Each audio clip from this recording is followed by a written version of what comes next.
This is a pass and move special brought to you by Ibenaya Foods here at Luveve Stadium Chicken Inn Football Club against Simba Bora, the defending champions.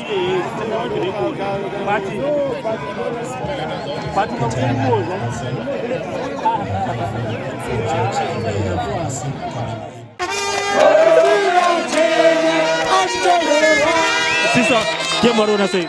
Game rakanaka. Team yenyu Simba Bora kufira makati join uphahla mukumpa 3 game team evacho chinja kutamba. Aiwa haimbochinja kutamba haichinje atoramba tinayo kusika mhino. Makuti muchira kudzinga coach but team yakutonaka these days. Ngutofara. Aiwa coach angachikocha zvakanaka wanhu kwasikaona zvakanaka coach angachitamba zvakanaka.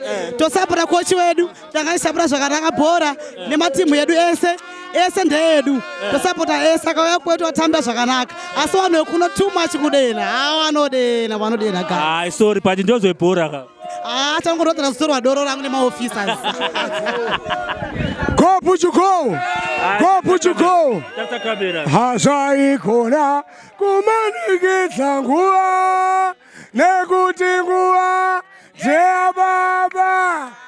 Hazaikona kumanikitsa nguwa nekuti nguwa dzariro iwe hazaikona kumanikitsa nguwa hazaikona kumanikitsa nguwa.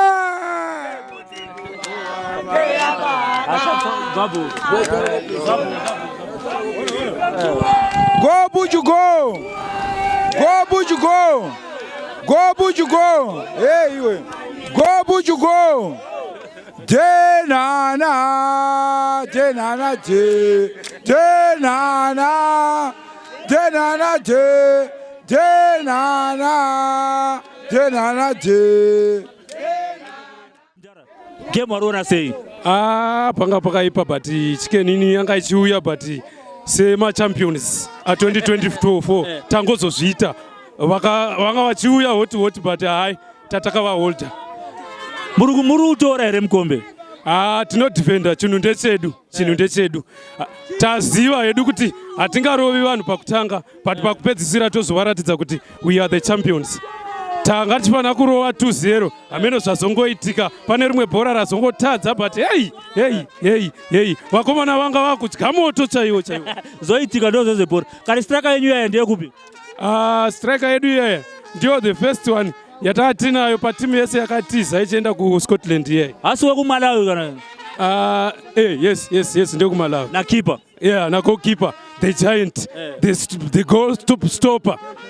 But mane team ribo inogona kukompita handi? Yeah, tiri kutarisira kutoti ichasimba kudarika especially pa dealing pana Blessing Moyo apa.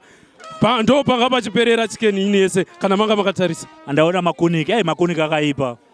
Vakuru vebhora, vakuru vemusambo. Rega inoenda kumberi, rega one pakafu apa. Hatisi kuzodisappointa nyika yedu. Toda kuimiririra kusvikira mberi. Kwaidarika vana Highlander vana Timbari. Toda kudarika ikoko. Unotambana na ali ikoko. Yes, tichiva stopper, tichivaratidza game. Toda ku create a cream team. Thank you my brother. Congratulations on your win. Thank you. My brother, uripo? Ndrinani murisei. Game Simba Bora yadya Chicken Inn 1-0. Why wanna say game? Game ranga rakanaka. Huch. Twino kuti pakutanga kwechinhu abhana pachinotanga chisipaka. Hanzi mwana wese atange nekufamba.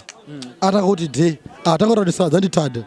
Saka pakutanga kwegame vanogona ngone zvanga zvakaoma but tinenge tichitrya kugadzirisa nekusunga mabhaudhi motikari asinoizosungika kuti ende murway line. Saka mashoko edu atotaura kuti chinhu chedu timu yakasimba zvisingaiti. Urona sei timu yaLuphahla?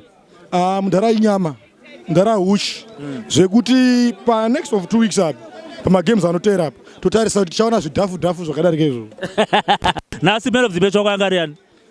Nhasi mukomana makunike vanga vachitamba. Asi mukomana wepa Namibia uyu ma1. Ndiye kuna asi wekuMalawi? Aiwa pa Namibia azogoisaka magoals edu ayatwaya.